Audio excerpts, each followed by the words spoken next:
This is the Detroit Sports Podcast Network.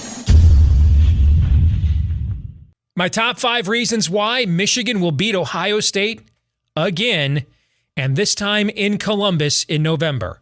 Next on this week's episode of Michigan Podcast. But there's going to be one team that's going to play solely as a team. No man is more important than the team. No coach is more important than the team. The team, the team, the team. Looks deep for Anthony Carter. Waits for it. Kip caught. They said you can't beat Ohio State. Now what? Brady gets to roofing. Throws it. Get it. Touchdown. Knight again. Schultz just before Brazil got him. And a leaping interception by Woodson. Harbaugh back to throw over the middle. Caught by Collier at the 5 on his feet. Touchdown, Michigan. On its way. It's good.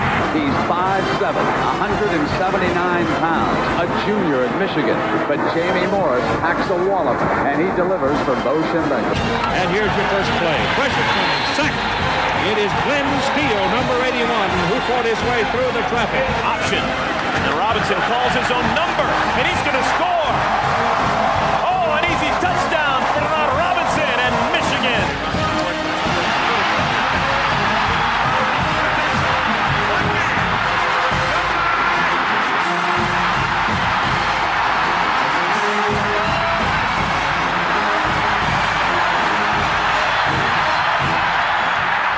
We're going to win the championship again because we're going to play as a team. And when we play as a team and the old season is over, you and I know it's going to be Michigan again. Michigan.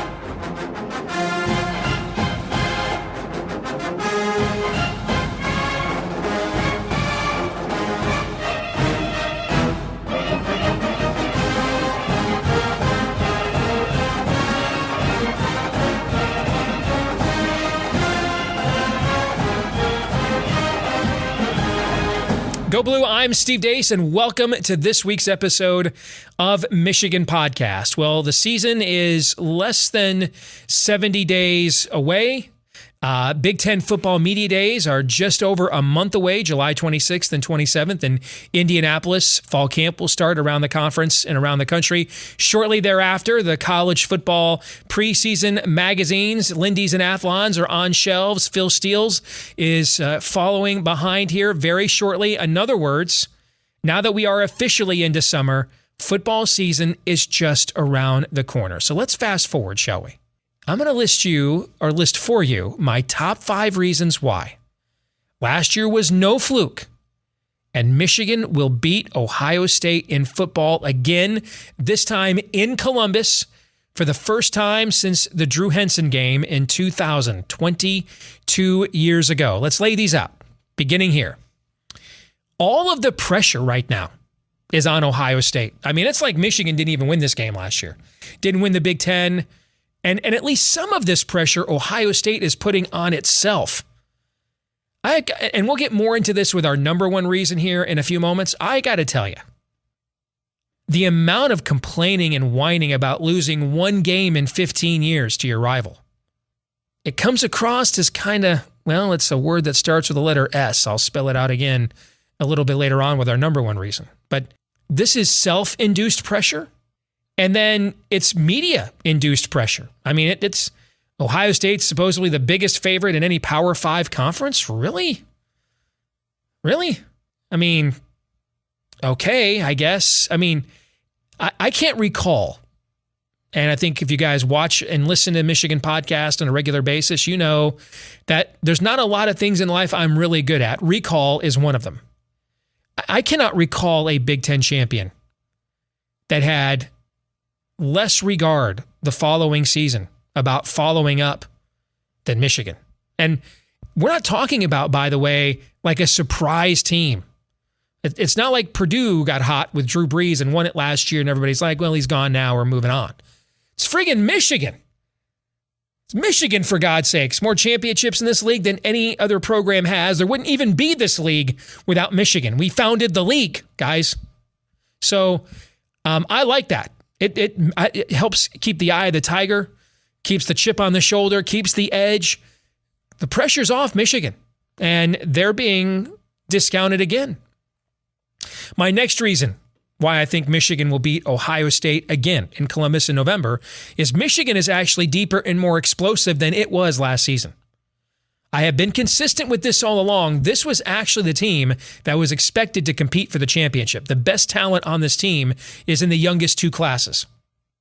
Well, now with the 22 class, we're talking the 20 and 21 recruiting classes. And so last year was, could Jim Harbaugh win enough games to get to this season?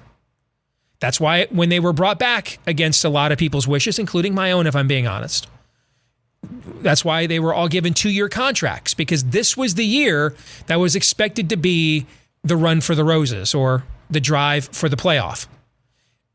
This is the deepest Michigan team I have seen in a long time. With the exception of maybe linebacker, Michigan is pretty much 3 deep at every single position. That was the standard around here for a long time. It has not been a standard we've been able to meet, though, in a long time. But that's pretty close to the standard roster we have now. But it's not just how deep it is, but how explosive it is. This is the best collection of skill position talent from an explosiveness standpoint that I have seen at Michigan probably since the 2006 team that started 11-0 before losing that epic game to Ohio State. Next, on our countdown of the top 5 reasons why Michigan will do it again, the whole Ohio State season to me comes down to Jim Knowles, the new defensive coordinator. Everybody knows the offense is a given. It'll be great, maybe the greatest in college football again. But the last 3 years, Ohio State has been 8th, 10th, and 11th in the Big Ten in yards per play on defense. Jim Knowles comes in after doing a fantastic job at Oklahoma State, and I got a chance to watch him up close and personal a lot. I follow the Big 12 pretty closely. And here's the thing, though. They don't play any man ball in the Big 12. And you know, the best player in Oklahoma State's defense last year was a linebacker named Malcolm Rodriguez that, if like me, you love to hate to love the Detroit Lions, the Lions got him in the 6th round, despite being an All-American, despite running like a 4.5 or 4.48 or something at the combine. How'd they get a linebacker that fast in the 6th round? Well, he's 5'11", and 220 pounds. All right, that's like a corner in the Big Ten. You can't play linebacker in the Big Ten at 5'11", 220. This is man ball. This is November. We're not chucking and ducking all over the yard in every single school there at Ohio State, but we're not at Michigan. So we'll see what he can do from a man ball perspective, because they could go 11-0. Ohio State could go 11-0 and shut out all 11 opponents. And if they lose to Michigan at the end, Jim Knowles is a failure. That's just the deal. Number 2 on my list. Michigan's culture has been transformed. I wouldn't go so far as to say Michigan quit in 2018 and 2019, because I've followed the Lions most of my life, so I know what quitting looks like. But Ohio State certainly broke Michigan's will. That's out of the program now. And now there is a standard. You know, the new players know what it takes to win a championship, to beat Ohio State. Someone has set that standard now. It's fresh in the mind when, frankly, you know, Ohio State had lost more to Purdue in the 21st century so far than it had to Michigan. And that stat is still true, by the way, sadly. But the culture has been transformed. You may argue that that was an Aiden Hutchinson thing, and that may prove to be true. We shall see. But I don't think it was strictly an Aiden Hutchinson thing. And I do sense that, and you see that even when the last 2 weekends Michigan has had its 2 biggest football visit weekends for recruits of the cycle. And almost all of them, when I read what they say or listen to their interviews, they talk about player-led team. The culture is different. The energy level is different. Well, that's what we saw last year before the big breakthrough. The culture is new now. It's different. It's been rebooted. Well, it's back to the future. It looks like, well, what the Michigan culture was like around here for a few decades. And then my number 1 reason is also a semi-troll. Dude, it might snow again. I cannot believe the amount of bitching and moaning and crying and whining about the snow. Ohio State still had 400 yards. C.J. Stroud was still well over 300 yards in the snow. I mean, from the AD, Gene Smith, talking about moving the game off campus if the expanded playoff has campus sites because they'd rather play indoors, to the fans on message boards. Somewhere, God rest his soul, Woody Hayes has lost his damn mind and said, what has happened to you? It's snowed, and that's why we lost, because it snowed. I'm sorry, man. But take it from a guy who watched Rich Rodriguez, Greg Robinson coached Michigan teams for 3 years. That is soft. Soft. Well, let's get a view from the scarlet and gray side of the septic tank with our good friend Mark Rogers here in just a moment. I'm guessing he might have a slightly different take on what I just laid out. Let's find out when we come back.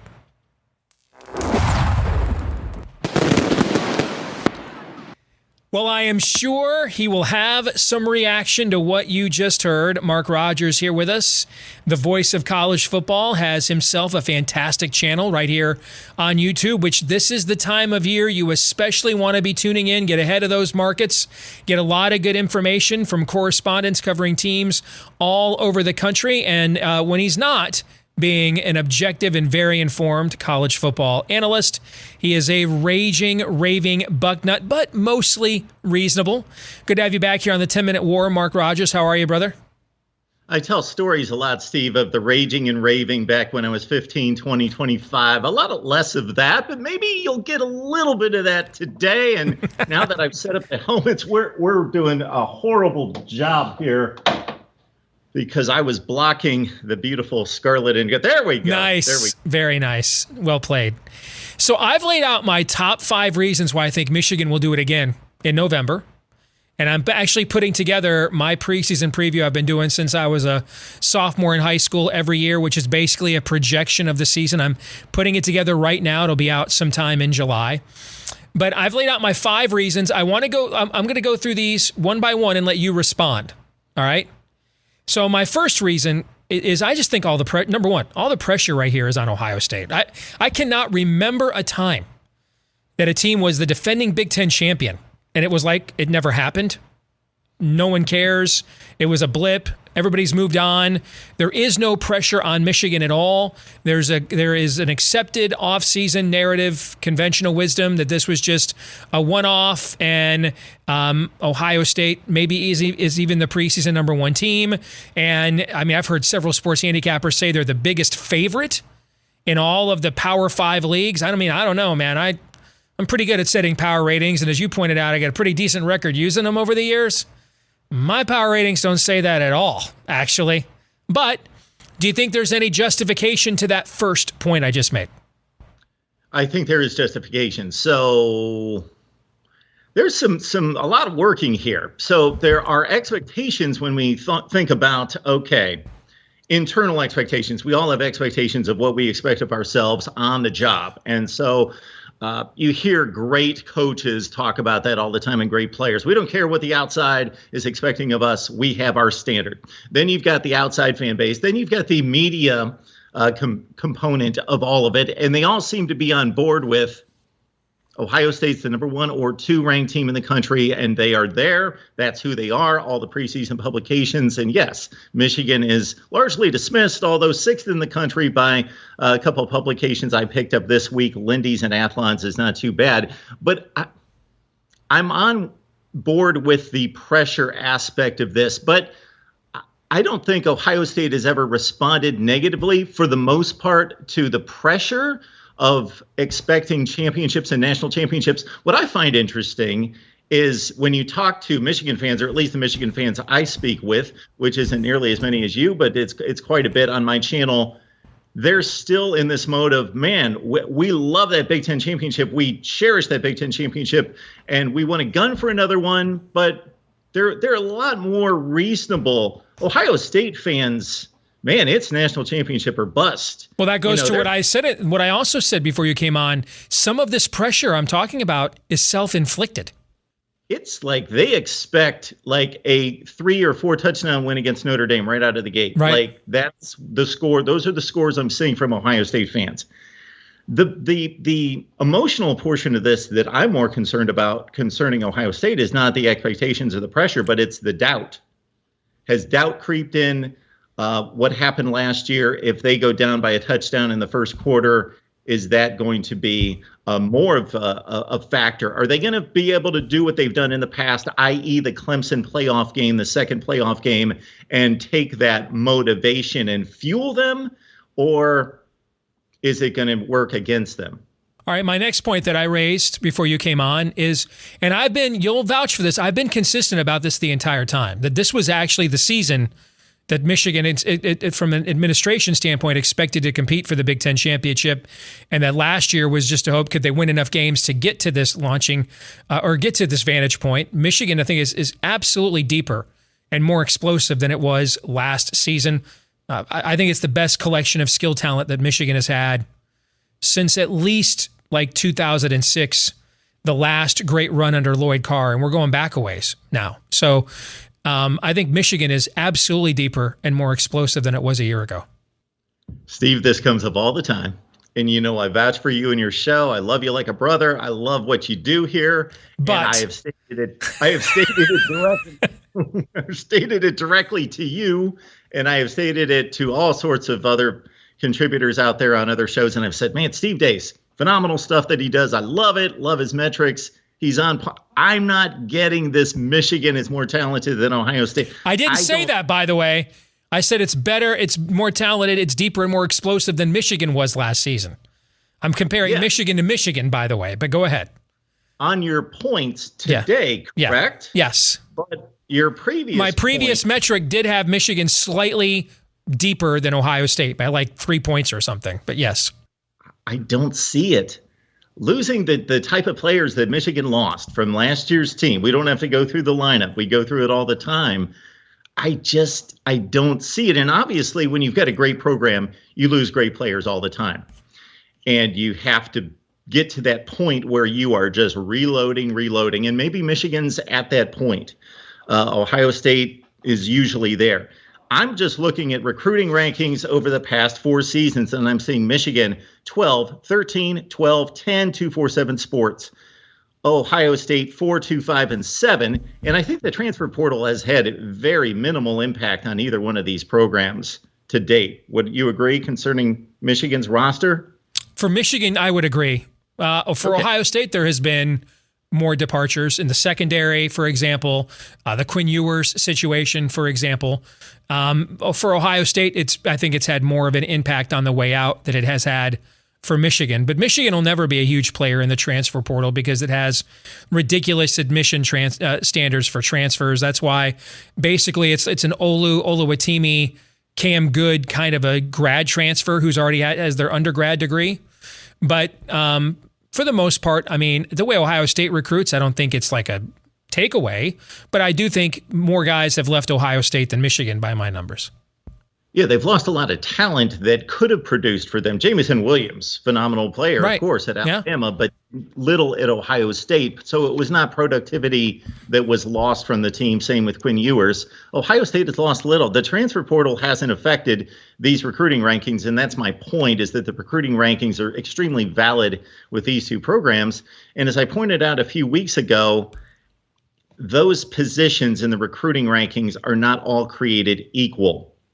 Texas A&M at 1 this past season, Oklahoma at 8 is the same gap as 8 to 40. And I pointed out the Ohio State-Michigan gap from last season, 4 and 8 is the same as 8 and 24. And so 12, 13, 12, and 10 versus 4, 2, 5, and 7, I think is even more substantial than it is on the surface.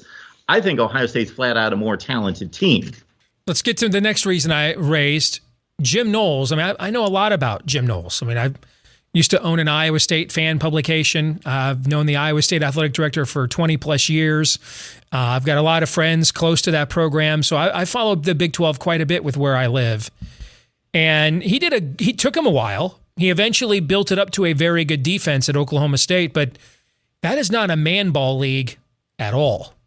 I mean, it is a league built around going after offenses like what Ryan Day runs, frankly, which is pretty standard schematically, certainly not from a talent perspective, but schematically, that's pretty much what you see every week in the Big 12. I mean, I look at a guy like my Lions drafted in the 6th round, Malcolm Rodriguez, probably the best player on Oklahoma State's defense last year. Phenomenal. And he went to the combine, tore it up, ran like a 4.49 or something like that. So why is he around in the 6th round with all that productivity and with all that speed? He's 5'11 and 228 pounds. And that's how they play defense in the Big 12. I mean, the best defensive program in the Big 12 in the last 5 years has been John Heacock, a former Michigan assistant, as the DC at Iowa State. And they've essentially run a full-time dime defense, like an umbrella, 3-man down, like what you would run against a Mike Leach team, is pretty much what Iowa State runs every single week against the Big 12. And they just don't play man-ball defense there. I'm not saying you can't do it, but we're going to find out, because it's going to be dramatically different than the kinds of defenses he was asked to deploy at Oklahoma State. And we're not going to have to find out and wait all the way to the end of the season. We're going to see Iowa, Wisconsin, and Notre Dame. Notre Dame will come in with a good offensive line and good backs. Here's the other thing, too, I want to mention about this, Mark. The 1 year transition that Michigan, or the 1 year improvement that Michigan had under Mike McDonald. Keep in mind, the 2020 season was terrible with Don Brown. The 2019 Ohio State game was terrible for Don Brown. Other than that, he was a top 3, top 10 defense every year. The 2019 defensive stats, other than the Ohio State game, were every bit as good as what Don Brown normally produced. Here's Ohio State's rank in the Big Ten defensively, yards per play the last 3 years, which includes the Chase Young team, 8th, 10th, and 11th. That's where Ohio State is rated in yards per play defense the last 3 years. And so why do I think that's relevant here? Is that McDonald was essentially taking over a defense that had a 1 year blip, really, under a guy that had top 5 or top 10 defenses for 4 straight years. Knowles has taken over, he's the 4th defensive coordinator in 4 years, and they really haven't established a dominant defensive standard at Ohio State since really Urban Meyer left. So I also think the well he's drawing from here is not as further developed as what Mike McDonald inherited. But your thoughts? Well, I was going to throw away your top 5 points, your entire argument right out of the gate, and say Don Brown's no longer in the game coaching the defense, so you have caught up. But we were going to start right there. But the Jim Knowles, this is the Ohio State season as it is. I agree. I am sold on Alabama and Georgia being at the top of college football. I believe Ohio State has the potential to be everything that everyone's anticipating, except this is a huge question mark. Pros and cons. The cons we'll start with is a lot of what you just laid out, that Jim Knowles stepped in at Oklahoma State in 2018, and they regressed for 2 years. And I don't completely believe in the total defense and the pass and rushing total defense numbers that you see, and even the points per game, but more the points per play and a lot of the more advanced metrics that come out, and even them back up that Jim Knowles took some time, a 3rd season to gain progress, and then the final result in the 5th season would have been a top 5 defense in the nation, maybe not a top 5 defense in reality, probably more 10 to 15 range, but a really good defense. Okay, he's going to be working with better players, more talented players. There are 2 key aspects of the personnel that I think have to step up. So hopefully he's going to take guys that have largely underachieved based on their recruiting ranking, and he's going to raise their level up. I think it starts with the individual's technique, their fundamentals, and working with them as individual players and their position coaches, then obviously working them into a scheme that's going to work. And, you got Sonny Styles and CJ Hicks. They both come in as linebackers / safeties, but more run enforcing type of safety guys as 5 stars in this recruiting class. And maybe I'm putting the weight of the world on their shoulders, but I think Ohio State needs one of them at least to be a standout early, an immediate impact. Unfortunately, Styles is a later enrollee, so he hasn't seen the field yet. And then they've got 3 5-stars along the defensive front in JT Tuimoloau, Jack Sawyer, and Zach Harrison, who's been a disappointment, a decent player, but not living up to his recruiting ranking. But the other two, they hit camp late, JTT, not until August. And so they really didn't hit their stride last year as freshmen. I think way too much was expected of them to be immediate impact players. But now this second go around, man, if this defensive front lives up to its expectations, they could be a wrecking crew up front. They could be really good. And then my last case on Knowles would be he did take Duke as a defensive coordinator to an ACC championship game. That's a bit of a miracle right there. And he brings over Tanner McAllister, who played 44 games at safety, second team All Big 12, 2 consecutive years. He's mentoring and teaching the other players in this defense. And I think that could be a huge lift and learning accelerator for this defense. All right. Second to last reason I mentioned, I'll let you counter, is the transformation of the Michigan culture. I look at the 2018 and 2019 size and scope of those Ohio State wins. And I don't know that Michigan quit in those 2 games, but at the very least, its will and spirit were broken. And I do think that even the most rabid bucknut has to acknowledge that last year culturally just looked like a dramatically different Michigan team.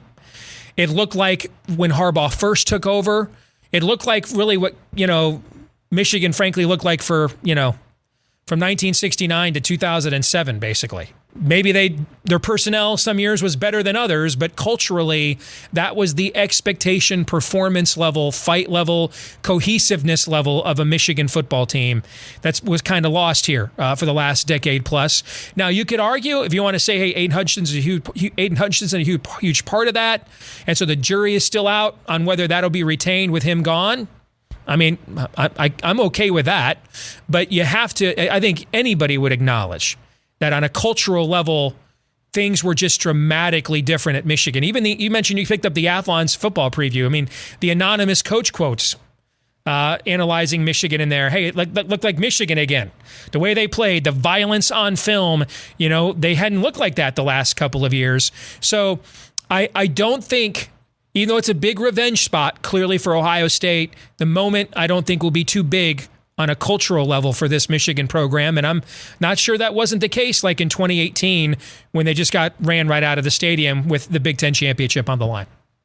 Yeah, so over this 15 to 18 years of dominance for Ohio State, I would say in reviewing, and there was so many different, the Ohio State consistency with the program just so overmatched Michigan, where you had Brady Hoke and you had Rich Rod, and you just had various transitions that really caused them to take a couple steps back in having to deal with a much superior program from a talent standpoint, and then also transition themselves. So there were a lot of rough roads in there for Michigan to try to navigate culturally within this Ohio State period of dominance.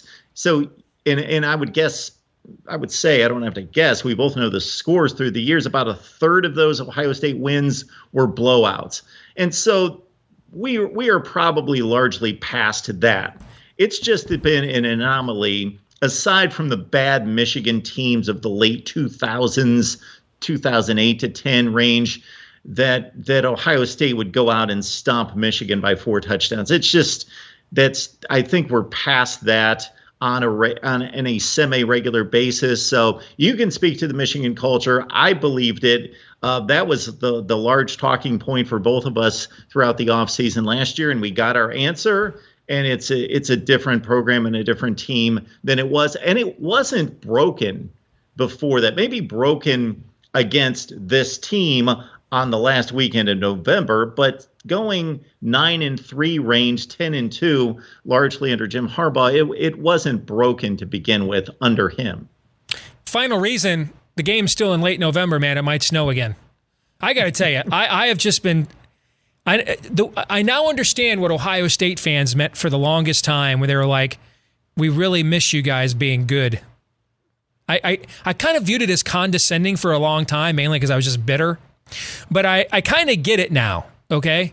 Because whether it's Gene Smith, hey, if we play the playoff expanded on campus sites, we're going to play in Indianapolis, or the amount of, hey, we only lost that game because it snowed, dude, C.J. Stroud still threw for like 400 friggin' yards, okay? I mean, somewhere, the late, great Woody Hayes has taken off his short sleeves and is choking somebody in the Ohio State program with them, asking them, are you freaking kidding me? The amount of complaining there has been and noting about the snow and the weather, I am just been flabbergasted watching that since the game, Mark. I mean, I don't know what else to... Listen, I've been following Michigan football since 1983. I've not missed a game. And I have certainly followed it here in the 15 years of ass whoopings. I know what soft looks like. I just described it. We looked very soft in 2018, 2019. The reaction to this one loss and blaming it on the snow is, it's just soft, man. It's just soft. And somewhere, Woody Hayes tearing up a sideline marker in minus 30 wind chill with a short sleeve shirt on just is rolling over in a grave and cannot believe that is being used as a rationale or an excuse. If they had the college football playoff in the 70s and the AD at Ohio State said, well, we might have to play that game indoors instead of Alabama on campus. Woody Hayes, you had to call the 5-0. All right, armed guard to get to between Woody Hayes and that athletic director with red rum in his mouth. I cannot believe how soft some Ohio State fans and even the administration has been about this, Mark. Steve, I always come to the table measured and reasonable, as you set it up each and every week. But I came and wanted to with a little bit more scarlet and gray emblazoned all over me, ready for this. Yeah. And because I felt pretty confident about all these points in Ohio State's continued, maybe not dominance, but ownership of the series until we got to this point. This is the point of embarrassment right here. And I knew it before they played the game. I think I told the story that I saw the weather forecast. It was about midnight the night before the game. And I texted my kids when I saw the forecast. I texted them the forecast, screenshot of the forecast, and I put, I didn't like that. And I don't want to be that guy.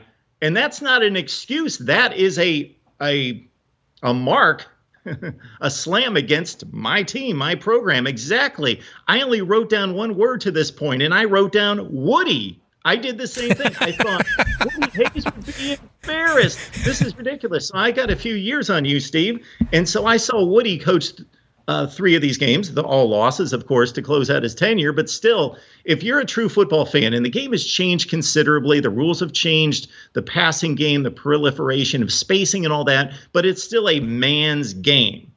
And most football players and most football people can tolerate to a certain extent losing, but when your manhood is challenged and you look like the lesser individual physically on the field, that, especially in the Big Ten, you can't take that. I'm as much of a Big Ten fan in some respects as an Ohio State fan, and I've taken some type of I've taken a little bit of pride, and you've even made this comment, I believe, at times, that Ohio State has kind of not just separated itself in terms of winning percentage from this league, but in terms of style of play and recruiting nationally and all those things have kind of separated itself. And largely that's been a good thing. It was not a good thing on the last weekend of November last year. That was embarrassing. It was horrible. I caught a stat this week that Ohio State rushed the ball 13% less last season than the average FBS team. They were 110th in rushing attempts. Okay, this is from a team that was blowing almost everybody out. So that's even taking into account where you should be running the football. Right, garbage time, running the clock out, right. And there's the mindset has got to change. The physicality has to change for this football team. Hopefully they were challenged and beaten down, and their manhood was challenged last November, and that has not left them. Hopefully. Good stuff, Mark. Yeah, appreciate it, Steve. All right, so I believe, 943 days since Ohio State's beaten Michigan in football or something like that? Don't be the guy on social media that I see with the series record, that dude, it happens once every 15 years, man. I'm living this sucker up. All right. I spent hundreds of dollars on a framed photo of the post-game celebration. It's on my stairs. I mean, once every 15 years, whether you like it or not. So I'm enjoying it. All right. Good to see you again, Mark. Take care. Thanks, Steve. All right. We'll come back, wrap things up here in a moment. This week's Twitter poll results, we asked you, it's almost exactly 1 year away. Are you excited for EA Sports College football game to return 1 year from now? And there's only right answers here. 54% of you said yes. 16.3% of you said hella yes. 29.8% of you had my answer. I want it right now. Cannot freaking wait until this game comes back. I did a lot of reading about it over the weekend. A lot of cool stuff in store. Again, I cannot freaking wait until that game returns. That brings us now to our feedback of the week from Grumpy SOB, who says, I love our staff. Plenty of time to get kids, meaning recruits, lose kids, flip kids. Just hope Michigan isn't trying to be honorable with all of this NIL crap. If others are offering cash to sign kids, call the boosters and get it rolling. With that said, NIL is already killing part of the sport for me. I actually am starting to warm up to Michigan's approach to NIL, and I think perhaps we'll dig into that in a future Michigan podcast episode here before the season begins, because one of the things that I do think is fascinating to watch is if you pay a bunch of money up front for players who haven't signed yet and haven't played yet, what does that do to your locker room? What does that do to your culture? As opposed to the distinction of, hey, if you come here and play, there's all kinds of money waiting for you when it's your time, when you're a part of the team, as opposed to upfront before you are. We'll get into more of this at a later date here on Michigan Podcast. For now, don't forget to like, rate, subscribe, 5-star review, share, follow, etc. Whether you're watching here on YouTube or listening on iTunes or Stitcher or Google Play, help us to find more Michigan fans just like you, please. Also, remember to follow us on Twitter in between episodes at Michigan Podcast as well. Until the next time, I'm Steve Deace. Go Blue.